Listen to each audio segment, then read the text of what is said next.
I don't know when the next meltdown is going to happen. I want to be able to stop it. I love my child, right? So this is where the traumatic experience really stems from, in the sense of this is so unpredictable. You're listening to Kathy on the Couch, a grief and trauma podcast. I'm your host, Kathy Couch. This show is dedicated to honest, compassionate, and available conversations about grief and trauma and the healing process. Whether we're a fellow therapist or someone walking through our own grief journey, this one's for you. Today, we are meeting with Dr. Theresa Lyons. We are so happy to meet with her. She's an international autism educator, Ivy League scientist, and autism parent with a PhD from Yale and a deeply personal mission to help autistic parents. Dr. Lyons has worked with parents in over 21 countries, bringing evidence-based strategies that change lives.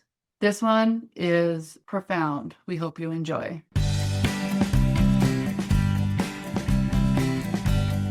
Welcome. Today we have an exciting speaker today, guest, Dr. Theresa Lyons. We've been going back and forth for a while, trying to get this episode aired, so I appreciate you. Today we're going to talk about trauma and autism and parenting, including what are some of the struggles in regards to that. And Dr. Lyons has done a lot with international autism and also has a mission in regards to being an educator and educating parents with autism, and is also owns and is the CEO of Navigating Awetism, that transforms that complexity there. Did I get it all? Yep, you got it all. Good. Okay. So excited to have you here. Do you want to share maybe a little bit more about your background and maybe some key points about yourself and your practice? Sure. So the only reason why I'm involved in autism is because of my daughter. So I do have a PhD in computational chemistry from Yale University. I worked in the pharmaceutical industry first as a scientist in R&D, and then transitioned over more to the business side and was a medical strategist. And then my daughter was diagnosed with autism. And I asked, okay, now what? Thinking as a strategist, a medical strategist, I want to see what are the options, what are the gold standard approach, what are the cutting edge, tell me about the clinical trials. And in autism, it lacks so much specificity, right? So there's just this kind of chaoticness. And mainly that's because the diagnosis is based on behaviors. So your child is observed by a developmental pediatrician or a neurologist, some specialist along those lines. And they say, okay, they're not hitting certain milestones. They're not able to have kind of a social interaction, whether that's because they can't speak or whether they're speaking, but it's very limited in the topics that they want to talk about, or eye contact, that socialness and repetitiveness, but it doesn't give you any information about the underlying biology, right? So the diagnosis is made based on these observations, and then it's okay, so tell me what is causing those observations, and there's really no help. I want to say, And so quickly, just to interject here, my nephew has autism and he's 22. And so I was a social worker at the time, and it was like, oh, it's just a developmental delay, and so the kind of going with him through that has been difficult. But I just wanted to let you know that as well, that I resonated with that, with what you were saying. yeah, so you get this diagnosis and you're given the list of, okay, these are the things that we are observing, and this is why now they have an autism diagnosis. But it's so empty in the sense of, as a parent, it's okay, what do I do next? What do I need to do? Right? You have identified these problems. Excellent. Let's work on them, right? So if a child's not speaking, I'm sure they want to speak. So how do we figure that out, right? And you get all this resistance as to that's just autism and that's just the way it's going to be. And autism usually gets worse. It doesn't get better with age. And there's not medications that really help the core symptoms. There's only medications for irritability. So when a child gets so aggressive, we can give a medication to decrease that. And so it's just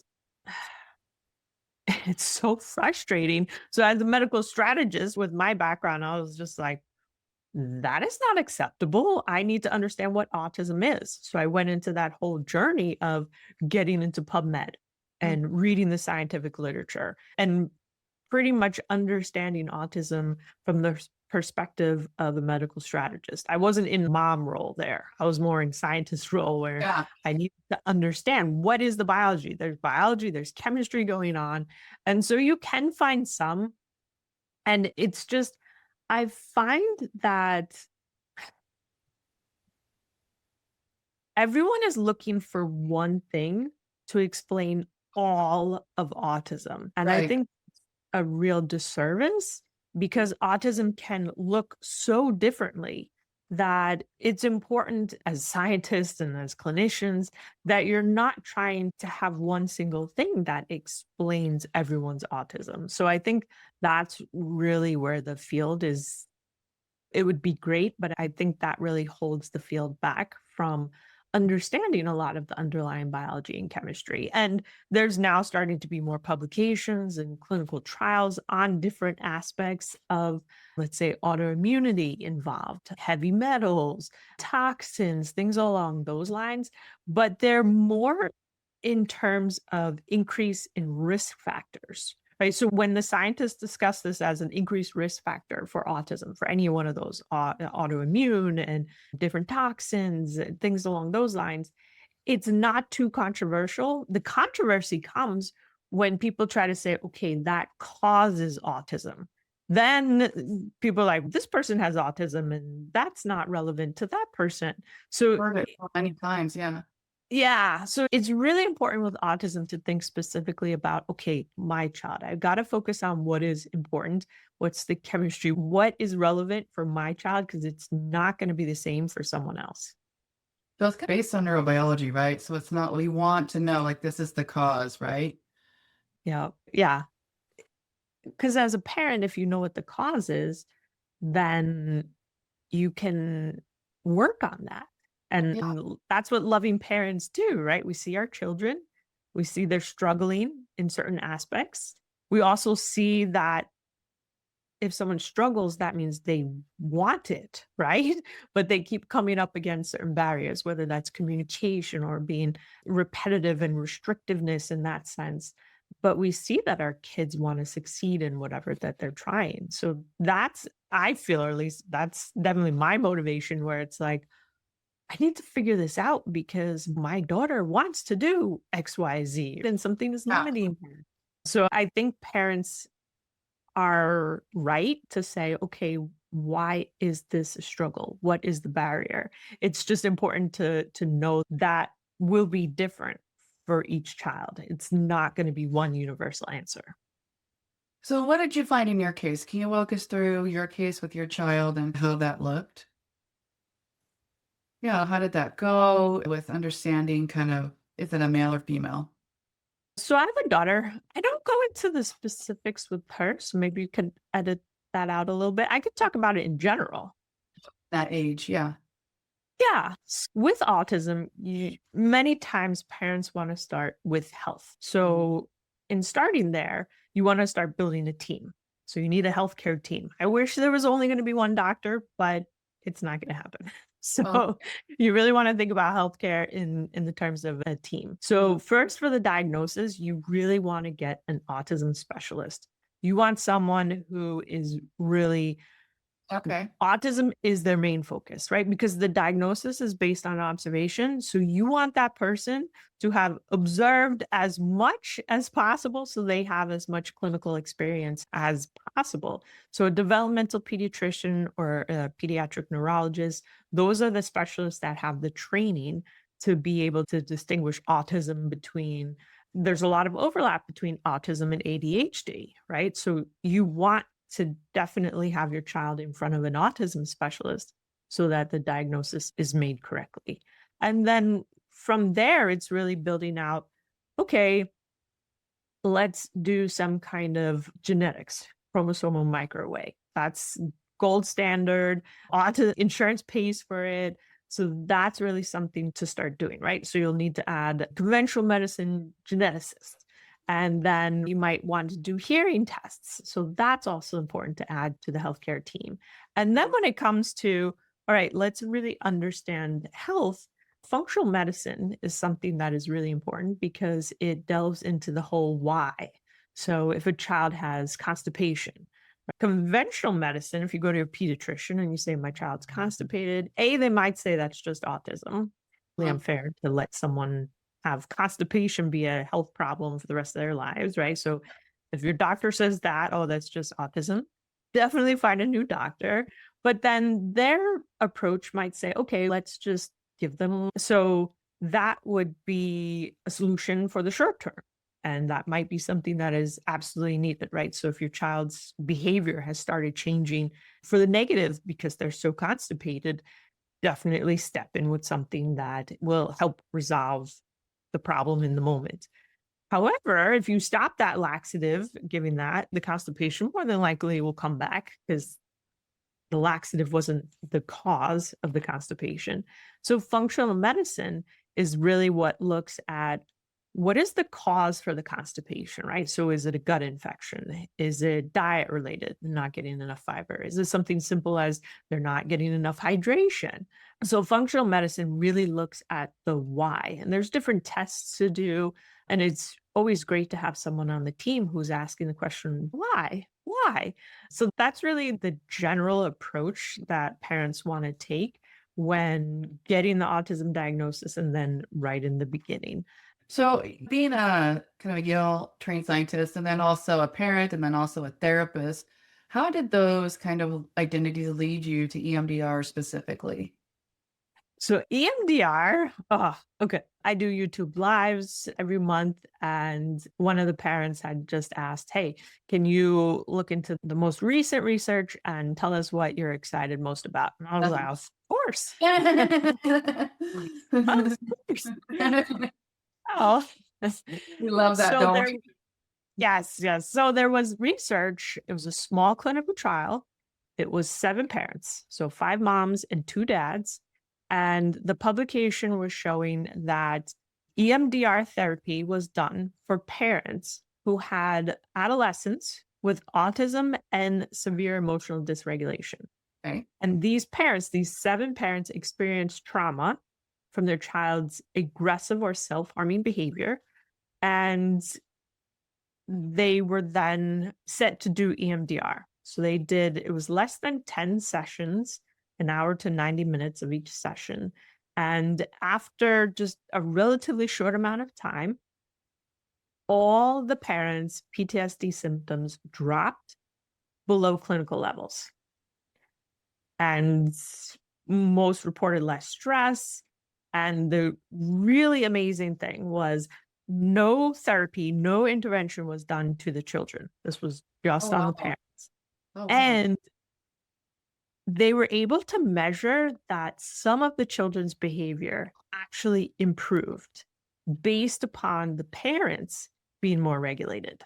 Oh, okay. So it's really important for parents to understand that the trauma that they're experiencing, and I would love to get into more of the trauma, right? When you have Think a about child a with autism, parent that's traumatized, right? So by these behaviors, is that what we're saying? so trauma can come from a lot, right? So Right. Yeah. really understanding trauma, and I really wanted to understand trauma a bit more because I always thought, okay, trauma, car accidents, something, it's Sure. more that singular event and it spills over. But kids with autism have meltdowns, right? And that's where the aggressive or self-injurious behaviors come from. That we could be talking about something, a suicide attempt.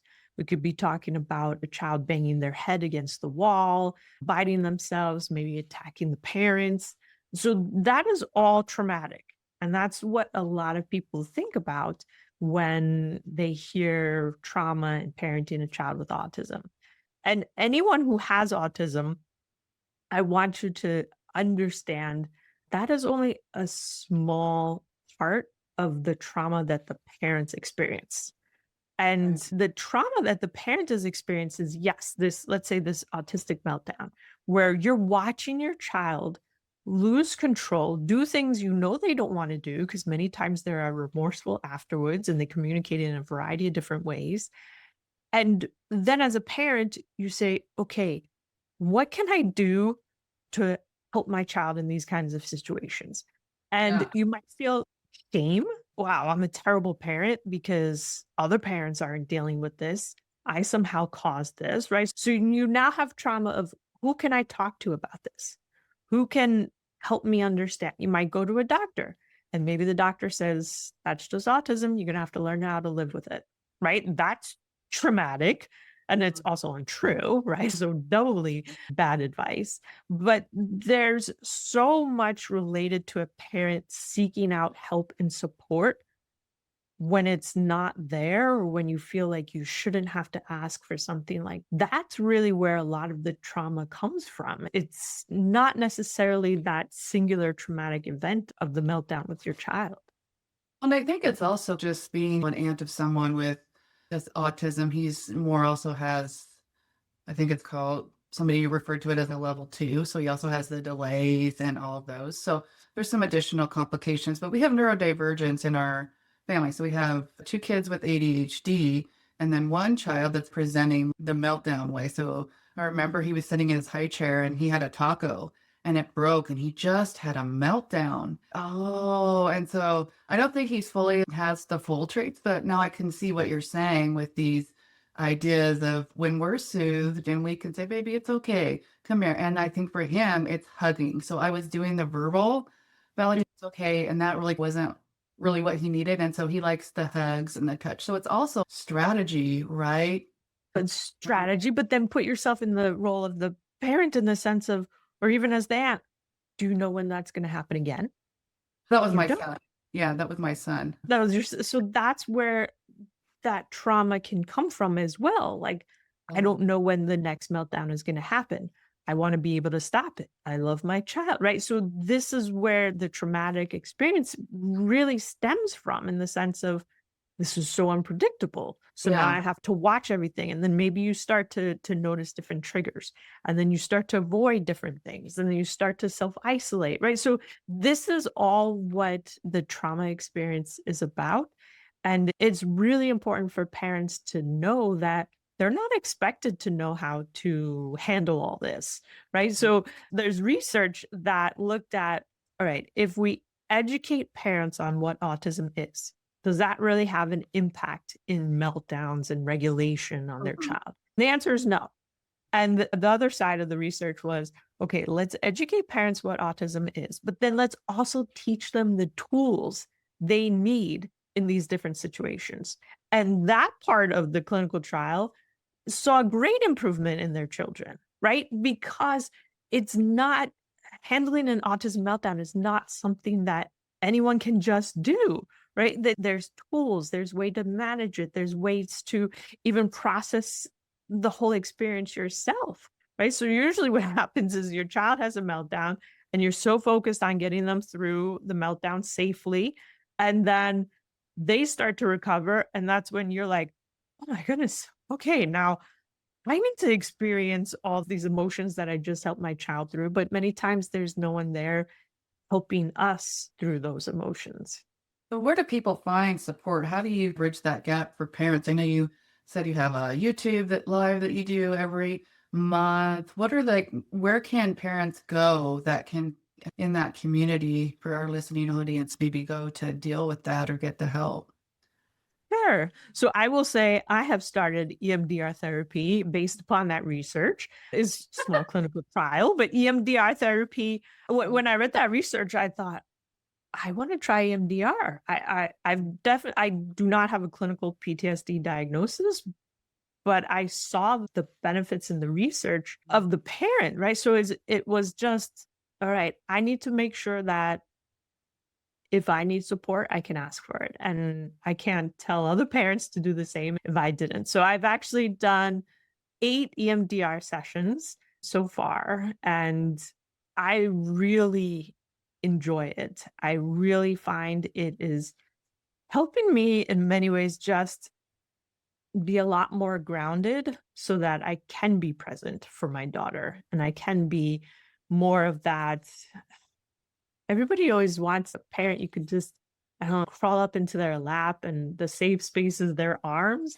I just want to be available like that as much as I can. And so for me, doing EMDR was a way of processing a lot of things that as an autism parent, I just was like, all right, don't think about it. Let's just keep trucking, right? So we have a lot of those experiences. So I do have a YouTube channel. I talk about the latest autism research and my experiences as a parent for sure. And I've also built something called the Navigating Autism platform. And on there, that's where we teach parents the cutting edge science. We have things broken down into 7 categories because there's a lot. Autism diagnosis, the 7 categories are diet, healthcare team, and like I mentioned, team is important, mindset for the parent. So this is a stressful journey that parents are on. You definitely want to be able to have the right mindset for that. Supplements, educational approaches, probiotics, gut health is hugely important, and celebrating success. So we have board certified health coaches on the platform that really help the parents through this journey of what is it that I need to understand, what is right for my child. So we really teach parents how to sort the information and make it relevant to their child. That's so powerful, right? It's feeling like you have a team. And I think we just feel sometimes like we're doing it alone. And Yeah. luckily, my nephew's in a developmental home. And so they have a great team around him, but not everyone has that option as well. I want to ask you about neurodivergence as a whole, kind of with the ADHD realm and the autism. How do you understand both of those fitting together, maybe for somebody who's trying to tie the neurodivergence between those two things together and conceptualize it? Sure. So the latest meta-analysis that looked at over 100,000 data points. So they were looking at several different clinical trials and really trying to understand the overlap. So it shows that 40% of those diagnosed with autism are also diagnosed with ADHD. So the overlap is there. Obviously, some clinical trials have that at a much higher percentage and others much lower. But in general, the largest meta studies so far has said it's about 40%. And what I see a lot of times is as kids start to resolve and parents start to resolve some of the issues related to the autism diagnosis, a lot of times then the focus shifts to, all right, now we need to have more focus and we need to have more calmness. And so many times parents can't see the ADHD part while there's, let's say, significant autism behaviors that have resulted in a diagnosis as well. But it certainly can overlap. And it's important for parents to think about both. And especially the ADHD usually becomes more prevalent as you start resolving health and many of the autism symptoms resolve. Yeah, and I think also over time, symptoms probably change as they grow developmentally. Would you say that's true? Without a parent working very hard, I would Mm. say no. So a lot of the beneficial change that parents see with kids with autism is due to their effort and not just time. I very rarely meet a parent who says, I didn't have to do anything. My child just matured, right? That's We're not talking about the symptomology. I guess that's a better question. So their symptoms change. So the diagnosis is the same, but maybe there be any developmental pieces shift as they grow developmentally, right? Do you feel like that's maybe they were triggered something by at 6 and then they're 16? Maybe they're not triggered in the same way, but also they still have the same underlying diagnosis, right? And you have to parent a different way.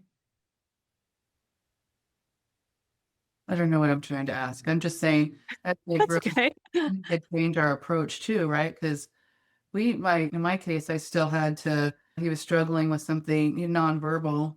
And as he grew, we had to kind of change strategies with him as he shifted into, he used to ruminate on cars and things like that. And then he grew into rocks. And so it just shifted into what he fixated on, we had to mitigate. And so sometimes that changes as they grow too. That's just what I was reflecting on in that. Gotcha. So yeah, but looking at the root cause, like the rumination was still there. Yeah. So it might change, like some kids focus on Thomas the Train, and Mhm. sometimes that fixation, they never grow out of that fixation. Sometimes that fixation shifts to something else, but the fixation is still there. I find that if the parents don't really get at the root cause health Okay. issue as to why that fixation is there in the first place, the fixation will be there, regardless of whether it stays stationary on, let's say, Thomas the Train, or if it changes from Thomas the Train to bridges or something along those lines.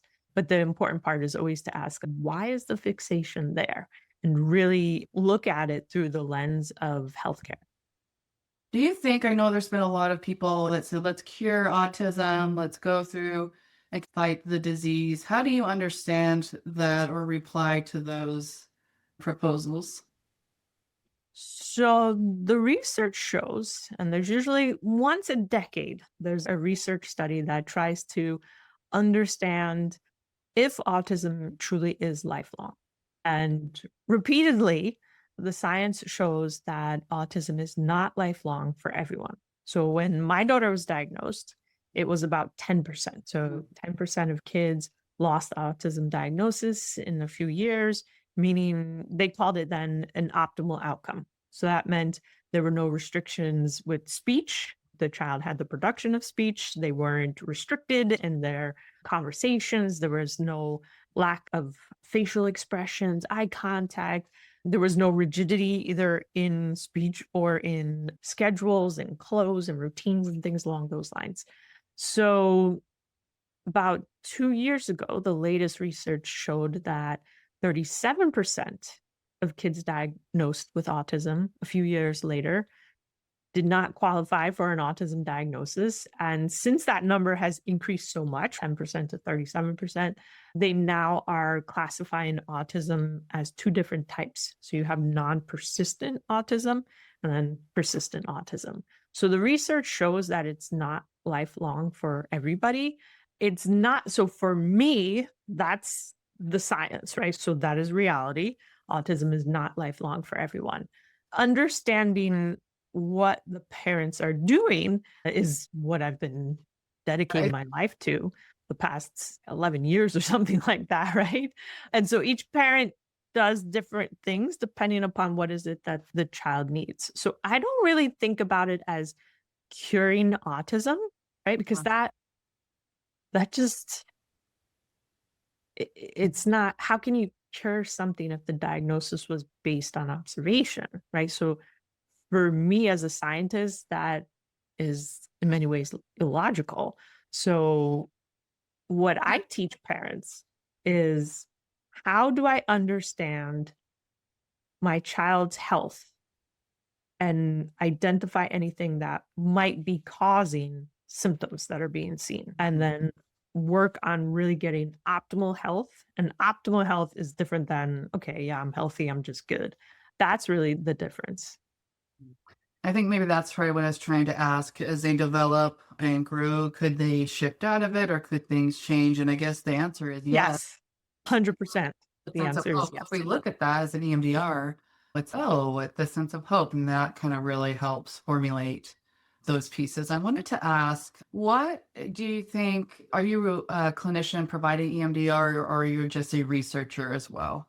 Just want to I'm clarify. just a researcher, so I'm receiving EMDR. I'm not doing EMDR, at least Yes. not yet, but like EMDR and processing trauma, I think is important for all of autism. I would love to see a clinical trial of kids with autism doing EMDR, because there's so much trauma that the child experiences. Many times health problems are, parents find out, oh, my child is stuck in fight or flight, right? Where can that come from? That can come from trauma, right? If you have difficulty speaking, you experience the world in so many different ways that can be traumatic. And just the essence of not being able to communicate is traumatic in itself. Or sometimes kids can communicate, but only on an iPad. And what if the iPad, the battery runs out, right? I can't communicate. There's so much to the experience of having autism that relates to trauma that I would love to see more kids with autism be able to do EMDR as a way to really release a lot of the traumatic that they've experienced. Kind of let's talk about that piece with sensory. So sensory differences are a huge part of that experience.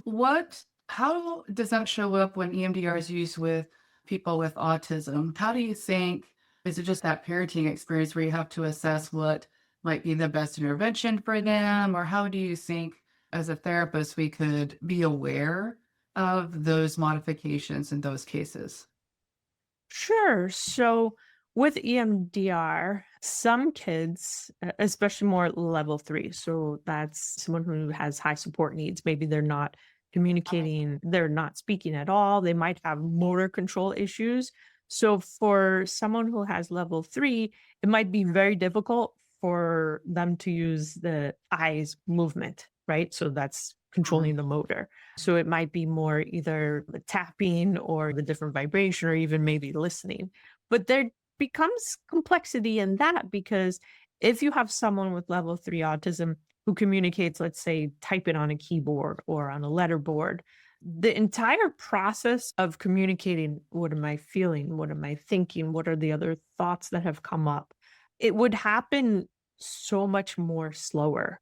So don't I have not spoken with any parent with a level three child who has done EMDR, but I think the clinician would have to understand that the process would be slower in the sense of the communication piece. And can you explain for our audience the levels that you're describing? Would you give us a little bit of background, maybe if our listeners are quite familiar with that? Sure. So autism is broken into three levels. There's no longer an Asperger's diagnosis. So it's autism spectrum. And level one is what Asperger's used to be, right? So that might be, if you think of maybe like a 15-year-old, they might be able to dress themselves, make their breakfast, especially if it's like cereal or something basic like that. They could pack their lunch more than likely, walk across the street safely. They might be going to school. They might not need a one-on-one support in school. They might need support in a variety of different areas. And then level three is someone who typically is not speaking at all. They might, when you look at them, you might think there's no intelligence there whatsoever. They might have not control over their body. So they might be rocking a lot. They might be stimming. They might be making a variety of different noises. Couldn't walk across the street safely on their own, probably will never drive, probably will never live on their own. They might need help getting dressed and bathing and doing a lot of basic daily needs like that. So that's the level of autism and how it can present differently. So someone with level three who, let's say, is communicating on a letterboard or on a keyboard might be able to spell out what is going on in an EMDR session, but Always, might not. sorry, they always amaze us, right? They'll have these little things that you have these. I work with grief, so it's called the assumptive world. These assumptions that you make about their functionality or their different things, and then all of a sudden you're looking over and they're just doing something. So you're trying to conceptualize this as a parent of, oh, I didn't know you could type on the keyboard. And it's like these different things that we're trying to understand, and it just blows my mind, right? Because they have these, Yeah. but they're also, I don't know how to say it, alive or just varied, and it's just so that's also fun to watch to see. Oh, I didn't think that this, and then Yeah. it's just Yeah. interesting that process, right? Because it's like we have this. Yeah, and that's cutting research too. Okay. So it's spelling to communicate or spellers. That's a technique that recently has been studied and has a few small clinical trials using technology to really map out where the person with autism, typically level three, where their eyes are looking on the letterboard.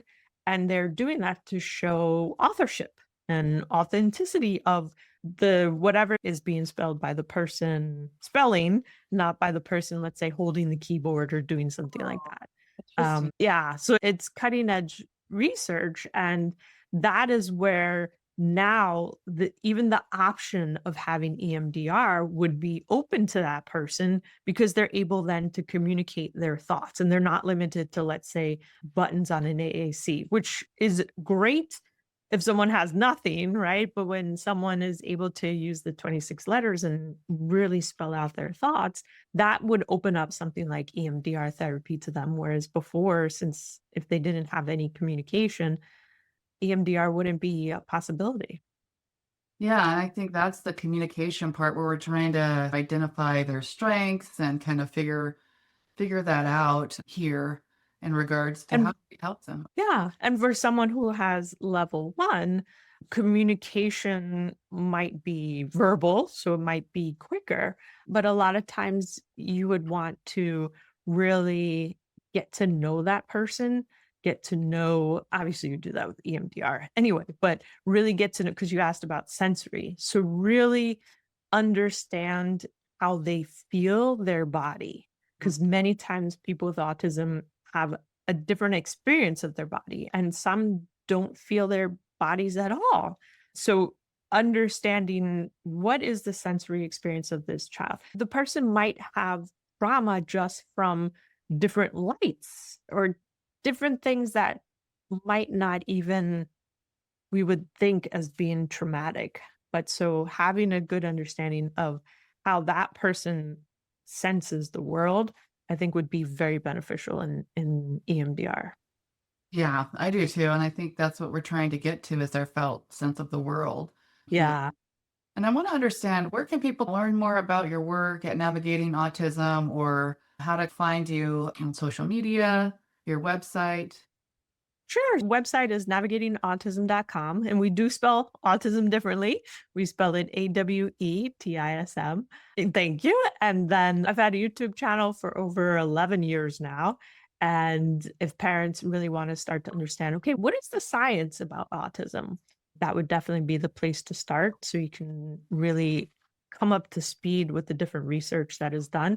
That's the way I typically try to have my videos, where I'll take one piece of research content and then just explain the science, but then have parents think about it. Okay, is this relevant to my child? So I try and say, this is what this research is targeting. Maybe it targets speech or different aspects. And if their child isn't having complexities in that particular area, then they could say, okay, that's not relevant to me. And have that peace of mind to say, okay, I analyze that.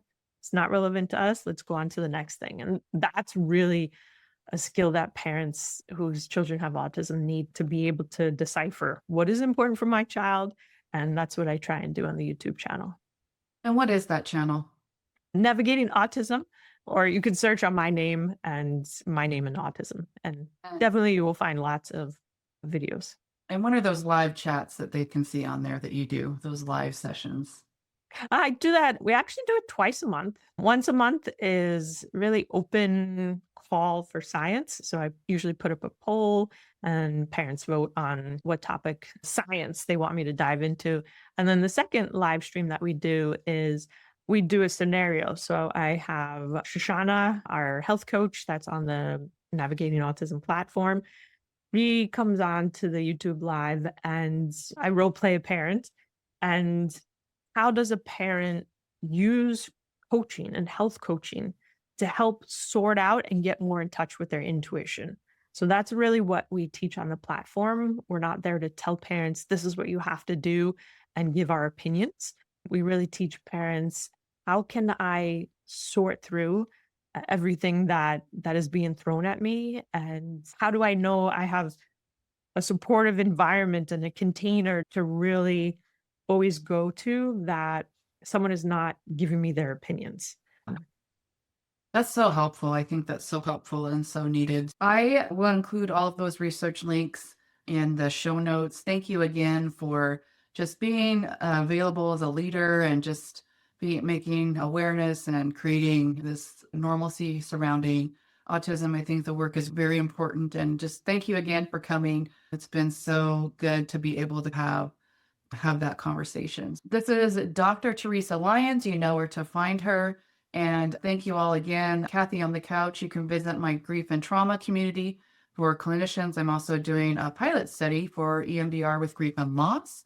So you guys can get trained on how to work with grief and loss. So thank you again, and we'll see you next time. Thank you so much for listening to Kathy on the Couch. If you find value in today's conversation, share it with someone who needs to hear it. Don't forget to subscribe so you never miss an episode. And if you have a moment, a review goes a long way.